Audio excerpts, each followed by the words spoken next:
Welcome to Codex History of Video Games. I'm Mike Coletta. And I'm Tyler Osby, and this weekend I learned that my last name in Danish means Cheesetown. What? Yeah, a Danish man told me that. It was actually not this weekend, 2 weekends ago. You know what? I am so excited for this because you interrupted our normal opening intro, but this is the most worth it thing that could have been. I was just reminded of it because I said my last name. I kind of want to just address you as Cheesetown now. That's fine. I'm going to change my in-game name on everything to Cheesetown, I think. Cheesetown. Yeah, anyway. I'm Tyler Cheesetown. That's pretty funny. All right, so this week we're going back into the book club on Console Wars by Blake J. Harris. Originally last week I stated that we were doing, 2 more episodes of this. Turns out these final chapters are kind of, they're not just kind of bigger, but that in more of an important standpoint. They're this is the end, you know what I mean? So I kind of want to take our time with it. So we're going to do at least 3 episodes more, including this one. So we're doing chapters 52 through 56 today, and Tyler's going to take it away. Yeah, you should buy the book Console Wars because it's really good. Or you can watch the movie like I always did in college. We were supposed to read Clan of the Cave Bear for a Gen Ed class. I don't know if you took that Gen Ed class that I did. I didn't take that before one. Me, but they made us read Clan of the Cave Bear. Did I? No, I didn't. I watched the movie. Work smarter, not harder. Did you get a great paper written too? No, I did not. I did not get a good grade on that test because I watched the movie and not the book. So, read the book. Gen Ed's so funny because this is your first college class when you're at the university we went to, WSU. I also had a horrible experience where I just was so used to just kind of writing a paper. Was there a point to it? I don't know, but there was words on a page and I'd turn it in. That was the way I did it in high school. The first paper I did that for in Gen Ed, I got a D on it. And I'm like, oh, I got to change. Does not fly. Yeah, it does not work. Does not fly in college. But we're on the last part of the book, Console Wars, which is part 5. There's a lot of chapters still left in the book, but we are actually under 100 pages from the end. So that's pretty neat. Ooh. Yeah. So chapter 52 is called Next Gen. And things are starting to wind down here a bit, to be honest. The Genesis is crushing it. It's even beating Nintendo by some metrics. Kalinske had done what he'd come to do, and that was to revitalize Sega and make them a force to be reckoned with in the games industry. Even Nintendo had to acknowledge their presence, which is not something Nintendo normally does, or at least did at the time. I guess they still don't really acknowledge the competition, but they do a little bit more these days, I think.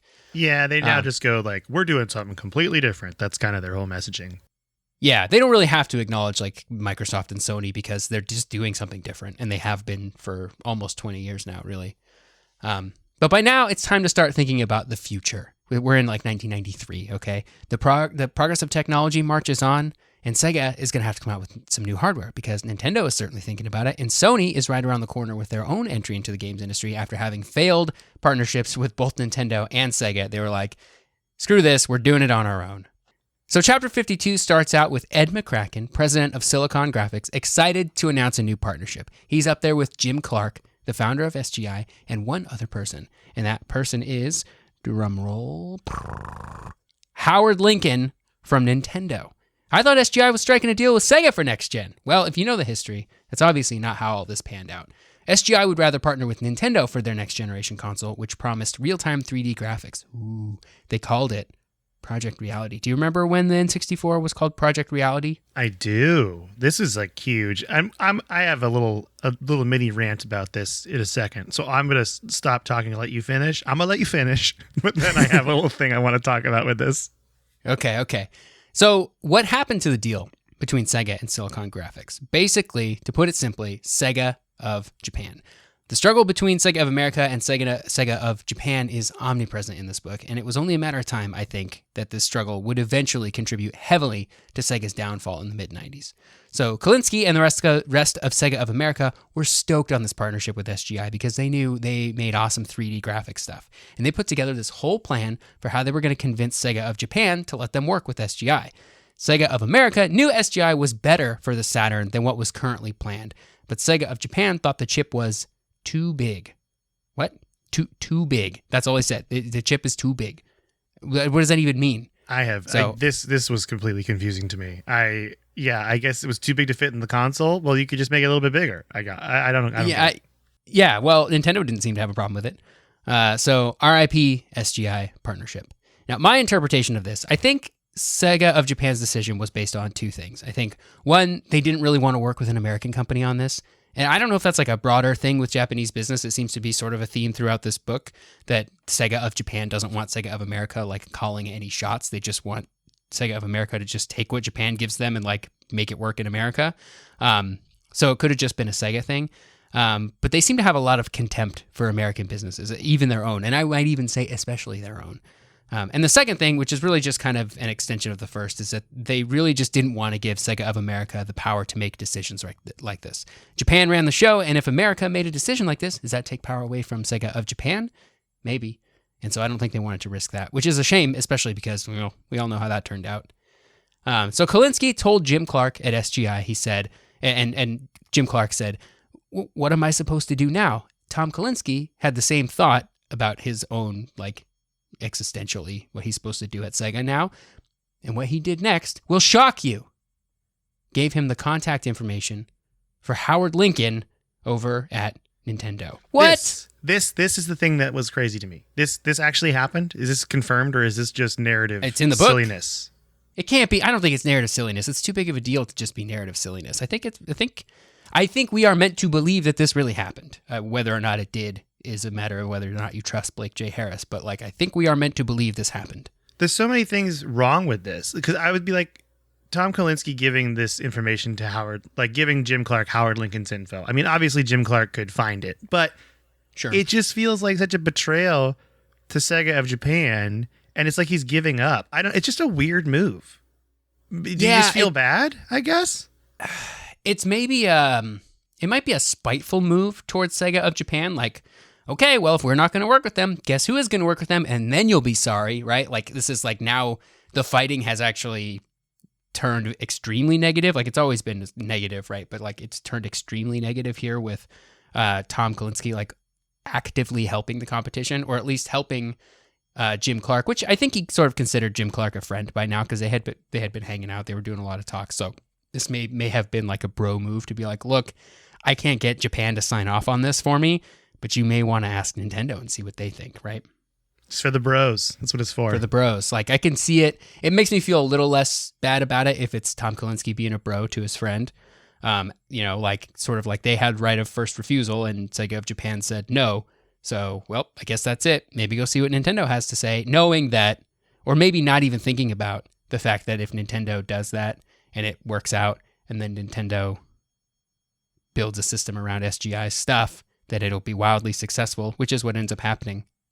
Yeah. But I don't know if Kalinske could have known that would happen, right? I want to see a couple things. I want to see really how much money Sega of America was making versus Sega of Japan. Like, I want to know those numbers, and I don't think we'll ever get them, because that's probably like hidden information, or honestly at this point, maybe even lost information because it's been so long. But I also want to know why Sega of Japan, and I hope we get to this, was so obsessed with still doing 2D. Like, so, like with the Saturn. They felt like they needed to. Because we talked about the Saturn before on the podcast. Yeah, I don't know. It's because the Saturn could do 3D, but it was clearly the weakest of the three consoles at the time for doing 3D. But I think the sort of excuse that I say with air quotes that was given in like some of the previous chapters was that like, oh, 3D is just too hard. It's too much work. Game developers won't want to do it because making 3D models is hard. Making environments is hard. 2D is where it's at. And I don't know what the thought process is there. It's like, so you think in 100 years we're still playing 2D games? Like, no. Yeah. At what point do you think this transition happens? Probably right now. That's when it makes sense to happen. But I guess they just... I think that was like an excuse because they didn't want to work with an American company. Yeah, that's got to be it, because it seems so weird to me that a tech company would not want to innovate. That just seems so odd, and against everything that most tech companies do. Yeah. I mean, it could have been like... Sometimes people just make bad calls, you know, like I'm thinking of like the sort of the way that VR is right now, where it's like some people think this is clearly the future. Like, how can you not want to be on this bandwagon? Clearly VR is the future. And then there are other people that are like, I don't know if it is. And I'm kind of in that camp where I'm like, I need to see some better stuff before I go all in on VR. Like, if I were running a video game company right now, I would not be going all in on VR. I would be still watching and waiting for that thing to take off. And maybe that's how Sega of Japan thought of like 3D graphics was like, yeah, maybe this is the future, but like, let's wait and see and not go all in on it right now. Because like, I guess, in a time before 3D graphics, like now, obviously it's very obvious that was the way the industry was going, but maybe it wasn't that obvious in 1993, or at least not to Sega of Japan. I don't know. Just a really strange situation. And I mean, it's really easy now to be like, well, they should have done this. So yeah. I can't go back into what they were thinking in the early 90s. But yeah, if every other company is innovating and you're not, that's just bad business. So yeah, and they kind of knew that N64 and PlayStation were going 3D at this point, didn't they? They certainly did, yeah. Or they at least knew that was what they were planning. Maybe they thought this whole 3D thing's going to blow up in their face. Sony's not going to have any games. Nintendo's not going to have any games because nobody's going to want to make games because 3D games are too hard to make. They'll come back to the Saturn where 2D games are great. Like, I guess that's a thought process, right? Yeah, I guess. They just went with the safer option. It turned out to not be very good. Yeah. Yeah. I think we're sort of seeing this now with a company like Facebook going all in on the metaverse and it like not really working out for them. They probably thought at the time that they were innovating, right? Well, they did. That's why they did it. And like, like Sega may have thought Sony and Nintendo were the Facebook or Meta, I guess, were the Meta of their times. Like, they're going to be sorry that they did this thing, right? And then everybody will come back to 2D. And that's sort of how things are happening or working out with VR and the metaverse. A little bit. I wouldn't say people are like coming back from VR, but it certainly hasn't like been the paradigm shift that I think it was meant to be like a few years ago. Because VR stuff has been out for, 8 years now, 7-8 years probably. And it hasn't quite taken over the industry the way that like 3D gaming did when the N64 and PlayStation were out. Like every game was 3D after that. Yeah, it also seems weird to me that they're pushing for you're like going to work in the metaverse. And it's like, or I can just turn my camera on and work from home. I don't. Yeah. It's just, I think it's a useful comparison of just like when people think that they're making the right innovative call and they're not. And like that can happen where a company thinks that they're making that right call to innovate and they're just not. And maybe Sega just made the wrong call to not innovate, I guess. I don't know. It's easy to look back and say, well, obviously they got it wrong, right? But yeah, you can also get it wrong by going all in on a technology that doesn't work out too. Totally. It's been a real bad week for social media people. Sure between has. Metaverse and the Twitter thing. Yikes. The only one that's staying strong is TikTok, and ethically that's dicey. So that. Yep. So we can move on to chapter 53 here. It's called Man's Best Friend. And the whole like giving Jim Clark Howard Lincoln's contact information, I mean, obviously that worked. So by this time, Sega was doing really well. The numbers were up. The future was a little uncertain because the Saturn was right around the corner and everyone at Sega of America knew that it really wasn't what the future was because it was focused on 2D games. It was just an upgrade of what the industry already had been doing for years. But in the mid-1990s, gaming was undergoing like kind of a paradigm shift, as we were talking about before. Like the PlayStation and the Nintendo 64 were focused on 3D graphics. The Saturn could do a little 3D as well, but it was always worse than the PlayStation or N64. And once gamers got a taste of 3D gaming, like that was it. There was no going back. Saturn was all about that 2D gaming, at least in terms of what its hardware focus was. So like Sega of America kind of knew that this was maybe the wrong call. Sega had failed with their Sony partnership, which they'd picked up from Nintendo after they had very publicly abandoned Sony, and they failed to strike a deal with SGI. And now, SGI had a deal with Nintendo. That could have been Sega, but Sega of Japan wouldn't allow it. But there were some bright spots ahead. The holiday season of 1993 would likely be another great one for Sega, with Mortal Kombat coming out. Mortal Kombat was also going to come out on the Super Nintendo, but everyone knew the Genesis version was going to be better. And this was actually kind of a novelty at the time because most games were on one system or the other, and occasionally a game would come out on both systems, but it would be ported from one to the other, like kind of after a long time. So it was pretty, I don't want to say this is the first time this ever happened, but it was a pretty novel idea for Mortal Kombat to come out on the same day for both systems. And Tom Kalinske was like, this is going to be great because it's immediately obvious which one is better. And the sales like will show that, right? Because they dropped at the exact same time into the exact same market. You can't blame anything but the quality of the game on how well this game sells.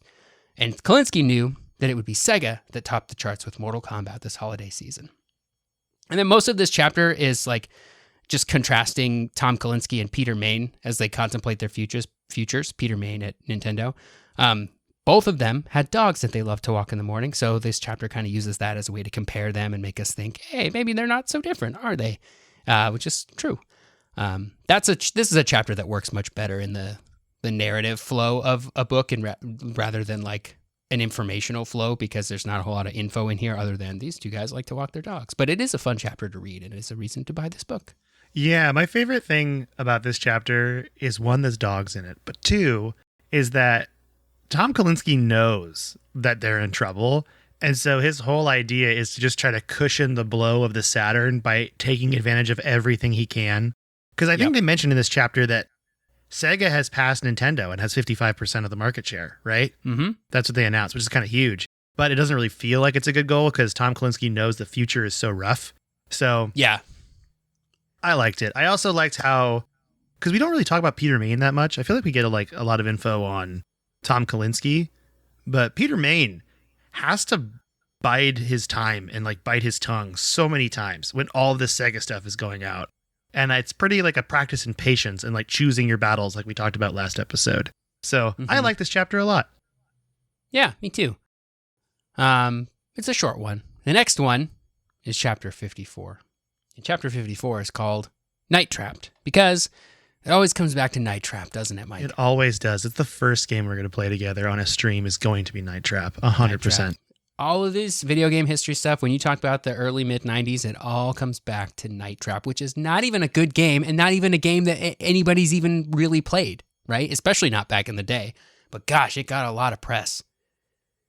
But anyway, Mortal Kombat on the Genesis destroyed Nintendo's version. It was clearly the better version of the game, mostly because it had the blood code that we talked about before, that made, you could type in this code and you would get blood in the game. And that was like, oh my gosh, kids just go nuts for violence, I guess. And Bill Anderson, this is a character we have not met yet. Bill Anderson looked into this game after his son went on and on and on at the dinner table, how great this game was. And after looking into the game, he was like, okay, maybe I'll get you this game. And then he goes to take a look into it, and he did not like what he found. He was like, these people are killing each other, ripping their spines out, taking their still beating hearts out, knocking them onto spikes. This game is bad. You can't be playing this game if you're a kid. So he told his boss, Senator Joe Lieberman. And if you've been following the podcast, you know how we feel about the early 90s and Senator Joe Lieberman. Not a fan. Not a huge fan, no. We've talked at length about the legal issues of video games in the early 90s, especially as it relates to violence. And we're going to do it again a little bit here because I don't expect you to have listened to every single episode. But if you have listened to every single episode, we love you. We love you so much.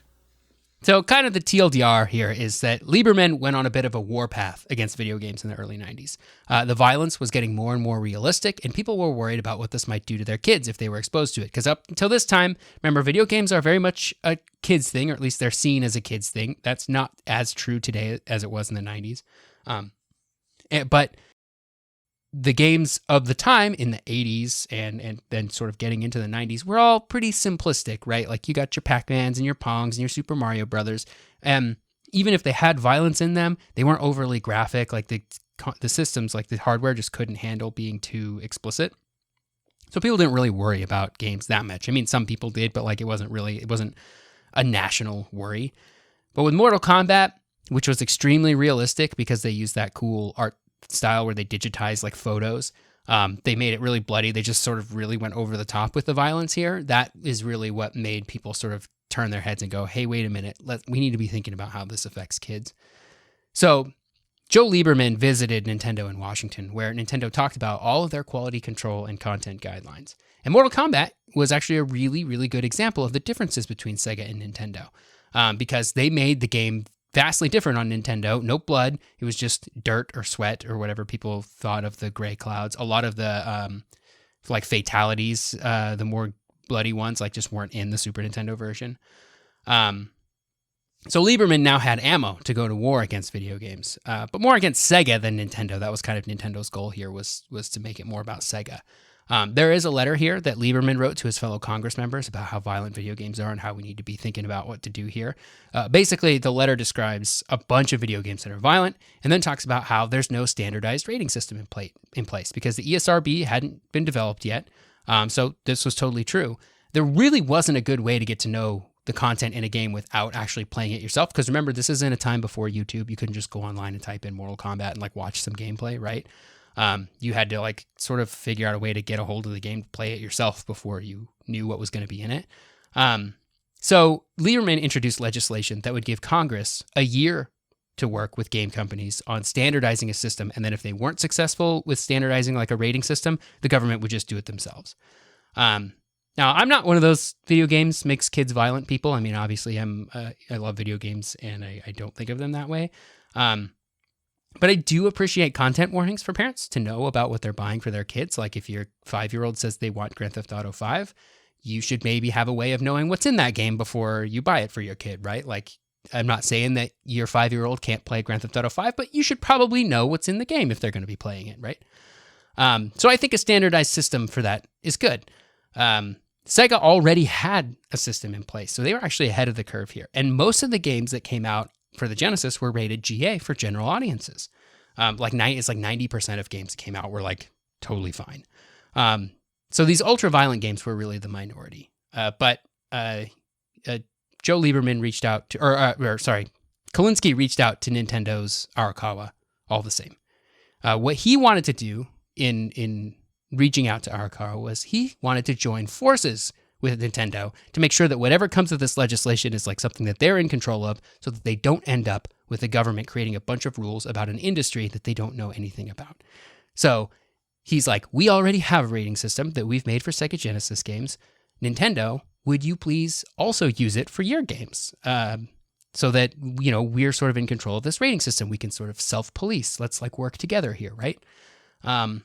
Nintendo responded in a very Nintendo fashion, not with a letter, but they did know that they needed to fight back, or at least they knew that they shouldn't ignore the government regulation that was ready to breathe down their necks.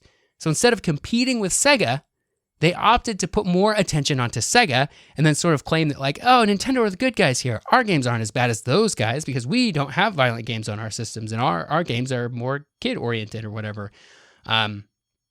Which, again, like is classic Nintendo. I personally would have much rather seen them join forces with Sega rather than like just like sort of like, you know, like when two people get in trouble for something at school and then one of them totally rats out why the other one is worse than the first one to try to avoid punishment. That's what this feels like, rather than just like working together to figure out a punishment that works for, you know what I mean? Like, I mean, I guess punishment isn't the right word, but it's like, Nintendo, why are you being that guy? Why can't we all work together here? Yeah, that is a really good metaphor for it, because that's exactly what this is. And it's super upsetting because, I mean, also the other statistic that Sega quotes that I think is pretty important is something like 80% of their gamers are over the age of 19. Yeah. Like they don't have kids playing really. It's mostly adults. And adults should be able to like essentially police themselves, right? You're an adult. Right. They should be able to play whatever they want. So this whole thing is just super scummy by Nintendo. It's weird because both are at fault.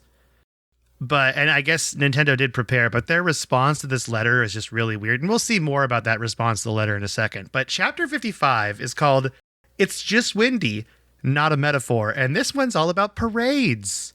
Yay! Parades are fun. Everyone loves a good parade. So the Sonic balloon is making its debut during the Macy's Day Parade, and it does it in a pretty strange fashion. It runs into a lamppost that falls on an off-duty police officer and breaks the person's shoulder, which is pretty intense, right? That's pretty bad. Oh my gosh. Like the lamppost falls on him? Yeah. And Kolinsky's watching this with his kids, and it doesn't get to his kids yet. The kids don't see it, which is good, right? But he gets a phone call about it. And so it's like damage control mode. And this is like very much a metaphor, by the way, for Sonic ran too fast to the lamppost like Icarus flew too close to the sun. It's like that kind of thing, you know? So the other bad news is that MJ, Michael Jackson, is out of Sonic 3 due to the molestation charges that come up right at this time. So kind of a bad time, even though the Thanksgiving parade's going on. But what's really strange, and it's good news, and I guess it's good news, is Brenda Lynch, who calls Tom to tell him about this whole like lamppost falling, breaking a person's shoulder thing, spins this with the media. So the story becomes less about the parade float going out of control and more about it being so fast, just like Sonic. Ha ha. Oh my gosh. But there's a man in the hospital. Ha ha ha. So it's kind of weird. Yeah. The Michael Jackson stuff is really interesting too, because I think he got a lot of work done on Sonic 3. And then they had to kick him out, so he's not in the credits at all, right? But some of that music is like, they'll tell you none of the stuff that he did is in the game. But there's some good YouTube videos online that you can find that takes like either unused tracks that are in the game code that aren't in any game and like compares them to like later Michael Jackson songs that like is clearly like, oh, when he couldn't use it for the game, he decided to use it for his own song later.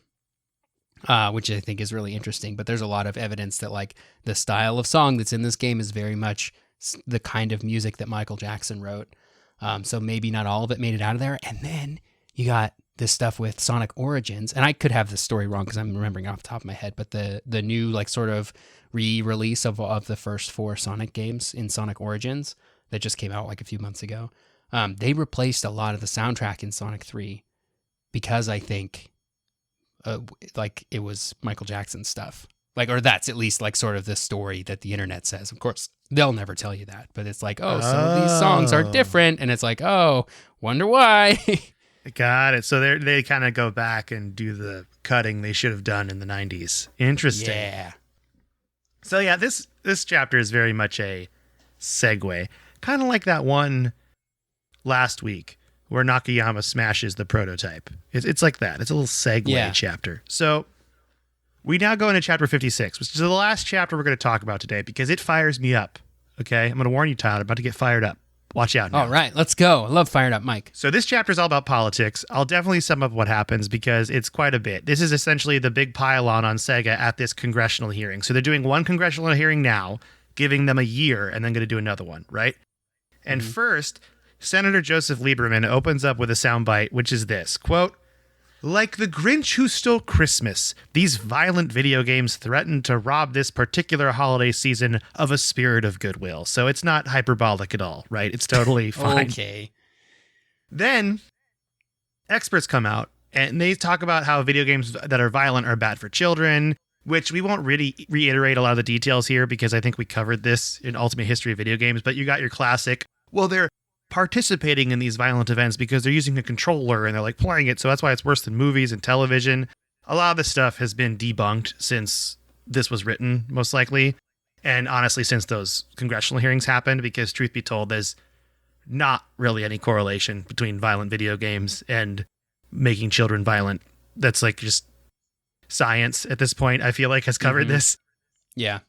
And obviously, Tyler mentioned we're both pretty biased on this because I get pretty angry about it because this is definitely like a satanic panic witch hunt kind of thing.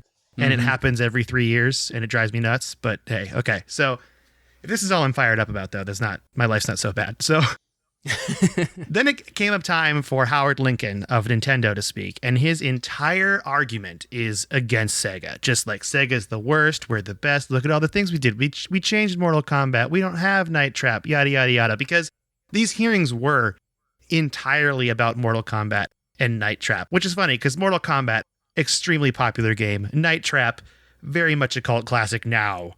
Not very popular. And really 90s. Only because of this stuff, because of the controversy around it. Like if it hadn't been the centerpiece of all these like congressional hearings, nobody would remember Night Trap today. Yeah, 100%. And it would actually be like an obscure video you see on YouTube about like Night Trap, the weirdest game ever, like some sort of clickbaity thing. Yeah. But the secret weapon of Bill White, who is there to represent Sega, he's there now. Keep this in mind. Like he used to be a Nintendo guy, and now he's repping Sega, and he's at these hearings. I'm gonna pull out a Super Scope, which is essentially a gun, and say it's on the Super Nintendo, and then it'll be like, got him, right? What happens is he pulls out the Super Scope, but instead of saying Nintendo makes this, he has like a Freudian slip and says Sega makes this. And then it cuts to Kalinske and he's like, ooh, like, no! He messed up. And it's super awkward. But the reason this chapter is called Combat Pay, and the reason I'm saying this is 100% a show and it's completely pointless, is because Lieberman and Kalinske actually meet a week later. Like Kalinske flies to Washington and talks to the senator about this. And Senator Joseph Lieberman says, quote, "For what he put up with, that kid deserves combat pay," insinuating that they planned to pile on Sega, and it was all a show. It's all a show. It's meaningless. They just essentially harassed Bill White on national television on C-SPAN for like 2 hours. And it's called Combat Pay because Bill White gets a huge Christmas bonus from Tom Kalinske, because even though he had that flub, he thought he did very well dealing with all the bombardment of questions and baseless things coming at him. So I know I'm super biased with this whole thing, and I feel like most people that listen to our podcast probably agree with us, but it's this whole thing is just another primary example of why the quote violent video games infect innocent children argument is just completely asinine. It's a show. It's something you see on the like a news cycle every 3 years. It came up recently, I think like a year or two ago. It came up again for like a week and then it was gone. Mm-hmm. And I'm like, this is just a witch hunt again. It just happens over and over again because adults want to blame other people than themselves for their children's problems. And it's a tale as old as time. And so that's my rant. I'm on a soapbox. I'm angry about it because this whole chapter is just a waste of time for everybody. It's just, you could be getting real things done in politics, and instead you're sitting here arguing about Night Trap. It makes me mad. We don't talk about politics on this podcast, but I feel like we can talk about this because this pisses me off. It's a waste of people's money and time. Yeah. But early 90s video game politics are fair game on this podcast. Yeah, and in our Discord if you want to rant about it, which, I mean, maybe Joseph Lieberman just needed to find something to argue about. I don't know. Like, you know how all senators have like one issue they like go for? Yeah, you got to make your name doing something. And this was his thing, but it was just such a silly thing compared to all the problems that are going on in the world. You're going to focus on video games. But yeah. Yeah. So that's my rant. That's all we're going to talk about today with the book, because we're going to go into it in more detail over the next 2 episodes, and we're going to finish it, which I'm super excited about, because this book has been really beefy, but it's been really fun to read and like talk about. And I feel like there's so many things that we've been able to go into more detail with from the Ultimate History of Video Games in this early 90s, late 80s kind of time period. So with that, Tyler, what you been playing? Mario plus Rabbids Sparks of Hope. Really enjoying it. I'm about 3.5-4 hours in. Beat the first world. I think I talked about it last week, and my feelings are the same. I wish I could have put more time into it, but I just haven't had the time that I've wanted to put into it. I love it. It's great. It's better than the first one, and I'm having a really fun time with it. They made it bigger. They gave you more options. I'm playing it on hard mode, which is not so hard that it feels like unfair. But some battles I got to do more than once because I goofed, and I'm okay with that. And like the punishment for losing a battle is like, oh, just do the battle again. Like try not to lose this time, which I really enjoy.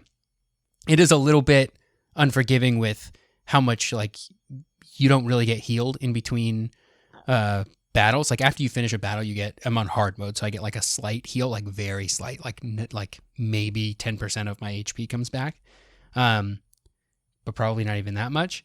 And I don't know, maybe this is just a me thing, I haven't figured it out yet, but I don't know how to heal in a way that isn't just pay coins. And as far as I can tell, every time you heal using coins, the price goes up. So it feels unsustainable at a certain point. So I don't know if there's like a Pokemon Center in this game or not, but I need to figure out another way to heal up. I must be missing something, I think.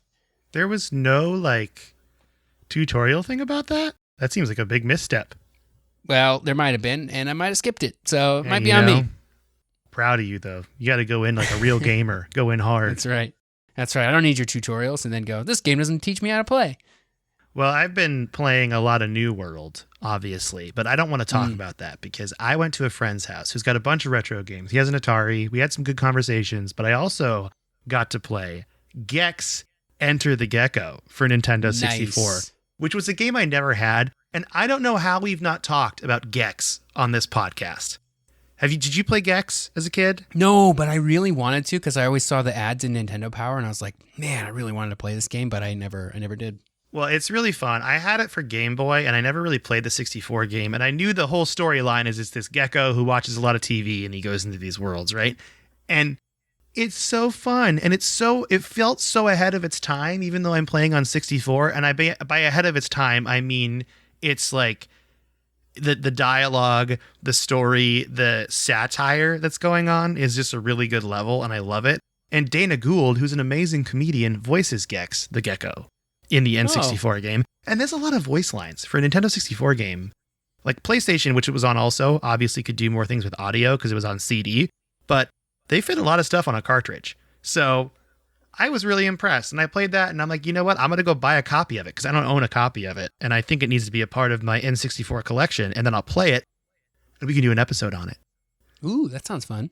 Right? I love that. So that's really what I've played as far as something new, because New World, I'm getting closer to level cap. I'm like 44 out of 60, so it feels pretty good, and I'm just kind of playing Expeditions, which is their version of Dungeons with friends, and it's fun, and I'm enjoying myself. And you know, when I get burned out, I'll just stop, because that seems to be the way MMOs work. Is when you get burned out, you're just done.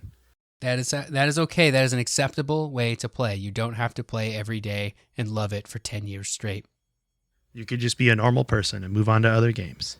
That's right. So we got some emails in. We're going to read one of them today because it had some really good questions on it. And we have another one that we're going to read some questions on next week. And you can still send us emails too at codexhistorypodcast@gmail.com if you want to. I think we're kind of moving towards doing one email a week, maybe.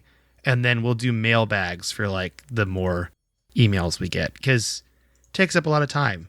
So we want to do it that way. But this is from Kyle in Wales, and I just kind of shortened his email down into the questions he asked, which is, what other launch titles have you been underwhelmed by?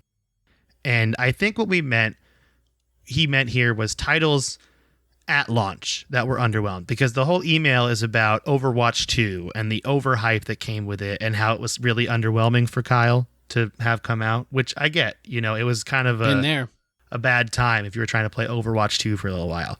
So this is all about games that were hyped that came out and didn't do very well. So do you have any launch titles that do you have any titles that at launch you were underwhelmed by, Tyler? Off the top of my head here, Final Fantasy XIV before A Realm Reborn. That is a garbage fire of a game that really should never have been made. And I'm glad they just shut it down and made a new one. Because I do really love the new one, which I still got to play Endwalker. That reminds me. Shoot. Put that on the list. Yep, put it on the list. Too many games to play. Yeah, that's the first one that comes to mind. I'm pretty good at not getting too hyped for games and then also waiting until after they've come out to like play them, so that I'm not disappointed by buying a game and then being disappointed by it when it comes out. So I don't really have any stories of like, oh, I got this game because I was hyped for it and then it was no good, because I don't usually buy games unless I know they're good. I have one that wasn't very good, and it was a Call of Duty game, and it was that Call of Duty World War II game when it came out. I was kind of excited. From a couple of years ago? Yeah, I was excited that Call of Duty was going back to World War II, and my friends are all like, we're buying this, and I bought it, and I was just like, what's going on here? There's no innovation happening. It's just the Vanguard one from like last year, or the one before, the actual one that was called Call of Duty World War II. I liked that one. I liked the story. I don't really play the Call of Duty multiplayer. And that's what I mean, is I played the story and I enjoyed that, but it was really short, like all Call of Duties were, and then I just stopped playing multiplayer because they just didn't change and innovate. And they tried to have this like live hub thing that was like a social area, because everyone was doing a social area because Destiny, and it just didn't work out, and I didn't enjoy myself. So, and then honestly, the Call of Duty game I was underwhelmed by the most was the Advanced Warfare one, though, with Kevin Spacey, because this was pre Kevin Spacey being a monster, but it turned out it was like also a very bad game, just not very fun. Yeah. Well, it was pre us knowing Kevin Spacey was a monster. That's true. He was a monster at the time. He was a monster. We just didn't know he was a monster. That's a good point. So the second question from Kyle is, did you guys buy into the hype for No Man's Sky? And if so, was it launched? Was it launched for you? Like, was it the hype not good? What do you think? I did not buy into the hype because, like I said, I don't really buy into hype for games. I did think it looked neat, and I liked the idea of what it sort of promised. But that was definitely a game where I was like, okay, cool. Well, you know, if a week after it comes out, people still love it, then no problem. I'll probably pick it up because I really liked the idea. I really liked what it was like sort of claiming that it was going to do. But then when it came out and it sort of flopped on its face, I was like, cool, glad I didn't buy that one. And then I did actually end up playing it a few years later after all the changes, when it hit Game Pass, and it was a little bit underwhelming for me. I still didn't really like it. Yeah, people were like, I didn't put a lot of time into it, though. That's a great game now, and I haven't really had the itch to play it. I did get hooked into the hype, what they saw they were doing, but I never bought it because thankfully at this time I was very poor, and that saved me from getting hit with the hype train. Yeah, I was living in Los Angeles at the time, and I couldn't afford to buy the game, and I'm like, thank goodness, because if I did, I would be really bummed, and I would also be out $60. Yeah. But yeah, I never really got it. I got into the hype, but I never paid for it. So the next question from Kyle is, what games have lived up to hype at launch? And I think there's a lot of these, but we're just kind of going to go over a couple, right, that we enjoyed. Yeah, the biggest one that sticks out to me in my head, off the top of my head, is the original Mirror's Edge in 2008. That's a game I got hyped for when I saw it. I pre-ordered it. I was so stoked for it, and I got it, and it was awesome. Still love that game. I just love it. I played the new one, Catalyst, or newer one. I guess it's like 6 years old now. It was still okay, but like kind of the open world thing, which I thought would have been great for a Mirror's Edge game. The open world thing just didn't really work out for it. But it was okay. But the original one was so good. I actually also bought Banjo-Kazooie Nuts and Bolts at the same time. It was the first time I ever bought two. It's probably the only time I've ever bought two games that came out on the same day, like just bought them both. And that game is not a good Banjo-Kazooie game, but it is a very fun game, and I do recommend people play Nuts and Bolts because I think it's really fun. Oh, nice. Good recommendation. Well, I have 3 here. And the first one is Mario 64, because I feel like that was very hyped, and it did live up to the hype train. Mm-hmm. Pretty self-explanatory. Breath of the Wild is a game that really hit the launch. I know that we've had some arguments in the Discord about how Breath of the Wild is really not that great, but for the sake of this argument, I think it was pretty great at launch, and it lived up to the hype for me. Anyway. I just sat down and played that game for like 100 hours straight. I loved it. Yeah, me still too. Think it's great. Excited for the new one. A little less excited for the new one because I put so much time into the original that I don't want to say I got sick of it, that it was like bad, but I've been there and I've done it now. So I hope the new one's good too, but I probably won't put as much time into it as I did. Well, I did all the shrines in Breath of the Wild. Me too. We'll see if there's another Eventide Island for us. And if there's not, then... Gosh, Eventide Island. Wow. That's the last time a game really gave me that like childlike sense of wonder of like I just wanted to explore everything. The way that Ocarina of Time did when I was like 9. Breath of the Wild did the same thing. I was like just loving the exploration and like not knowing what was going to be. I was just like, I'm going to float out into the ocean and see how far I can go. And then there was something out there. It was awesome. Yeah, man. That's so good. I also love that I can say Eventide Island and you get very excited. That's a fun rule for Tyler. You just say Eventide Island and it's like your ears perk up. You could be thousands of miles away. And Tyler's like, what? Huh? Somebody say Eventide Island? The last one I have that's living up to the hype is actually kind of a series run of games because I feel like Fallout 3 and Elder Scrolls Oblivion really were hyped and they both paid off. And then Skyrim, of course. Yeah, Skyrim was good. I was doing open mics and not really playing a lot of video games, and I was starting comedy when Skyrim came out. That's how long ago it was. And there were comics just talking about it and not paying attention to anything going on in the show. Yeah, it came out on 11 years ago. Yep, and I was like a year into comedy, and it was just so funny I remember the night at the Comedy Underground after Skyrim came out because everyone was talking about it. We were there, and there was a comic who was like, I went into a troll's cave and I stole his cheese and it was amazing. And that was just a thing. That's just something that I always will never forget. Even though that game is now, we're all probably sick of that game because we've had 800 iterations of it. But at the time, Skyrim was just blowing minds left and right. So yeah, that was a great game. Finally, what was your surprise launch game that caught you off guard? So what caught you off guard? For me, I guess I'm thinking of launch titles still for a console. I think the one that surprised me the most is Wii Sports because I just didn't expect it to be as fun as it was, and I didn't expect it to have the longevity that it did. It seemed like, and it is like just sort of a tech demo for like, here's what the new stuff is on the Wii. Like that's a game that could only work on the Wii, right? It wasn't one that you could adapt to work with a regular controller. Like a lot of Wii games, you could have made work with a normal controller if you wanted to, and they did with games like Twilight Princess and stuff like that. Game came out on GameCube. But Wii Sports, if it's just a controller, it doesn't work, right? It's not the same game. And that game was so fun. And people bought that Wii's just for Wii Sports. And then they played it for like a month and then their Wii gathered dust. But there are a lot of Wiis out there, I think, that they never had any other games for. They just played Wii Sports and they felt like they got their money's worth. And that's pretty cool. Yeah, we talked about it before, but Wii bowling in the green room at the university that Tyler and I went to. It was very popular. Huge thing. Yep. I'm trying to think of ones that really caught me off guard. And it's not really, like, it wasn't when it launched. It was when I bought it for $15. But yeah, the first Mario plus Rabbids game. Really never saw it coming at all. Yeah. Much better than it should have been. When I remember seeing it and being like, what are they doing here? Like, first of all, why are they combining these two IPs, Mario and Rabbids? Second of all, why is a company not called Nintendo making a Mario game? Third, it's like XCOM? It's a tactical RPG. What? What is happening here? None of those things should have worked, and they all do, and it's awesome.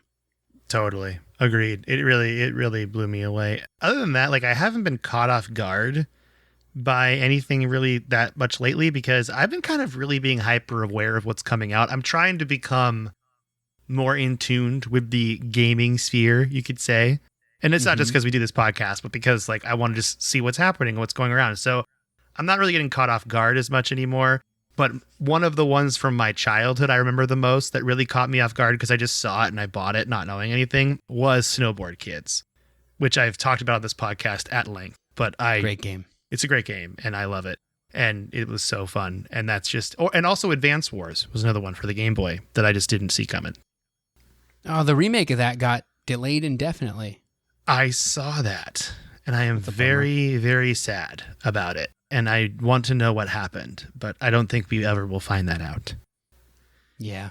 But that's all for the questions. Thank you so much, Kyle and Wales, for giving us those questions. We really appreciate it. And with that, if you want to send us an email, you can do that at codexhistorypodcast@gmail.com. You can join our Discord by either emailing us or clicking on the link at the top of my Twitter profile at @mecoletta. Tyler is on Twitter as well at SneakerElf with an ELPH. Also, I kind of forgot to say this after the last 10 or 12 episodes, but if you want to help out the show, you can just tell your friends about us. That's the best thing you could do because that is a natural word of mouth kind of thing to people who like video games. And also you could give us a 5-star rating on Apple Podcasts, or you could follow us on Spotify but really telling your friends is probably the thing we care about the most because you're a cool person for listening to this. And if you probably know cool people that would listen to this, that makes us feel happy. Right, Tyler? Right, Mike. Awesome. And with that, do you want to say goodbye to everybody? Goodbye, everybody.